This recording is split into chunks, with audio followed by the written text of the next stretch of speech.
Welcome to SN channel. TSPSC group 1 పరీక్షకు కీలక ప్రకటన చేసింది. గ్రూప్ 1 అభ్యర్థులకు కీలక ప్రకటన చేసింది టీఎస్పీఎస్సీ. ఆఫ్లైన్ విధానంలోనే గ్రూప్ 1 పరీక్ష ఉంటుందని ప్రకటించింది. ఓఎంఆర్ పద్ధతిలో ఆఫ్లైన్లోనే పరీక్ష నిర్వహిస్తున్నట్టు తెలిపారు టీఎస్పీఎస్సీ సెక్రటరీ నవీన్ నికోలస్. మొత్తం 563 పోస్టులకు గ్రూప్ 1 పరీక్ష జరగనుంది.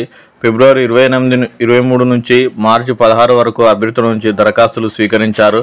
మొత్తం 4,03,000 మంది అభ్యర్థులు గ్రూప్ 1 పరీక్షకు దరఖాస్తు చేసుకున్నారు. జూన్ 9న గ్రూప్ 1 పరీక్ష ప్రిలిమినరీ పరీక్ష జరగనున్నది. గ్రూప్ 1 పరీక్ష గత రెండు సార్లు పరీక్ష రద్దయింది. పేపర్ లీకేజీ కారణంగా గ్రూప్ 1 పరీక్ష మొదటిసారి రద్దయింది. తర్వాత ఓఎంఆర్ షీట్ ద్వారా కేసు వలన రద్దయింది.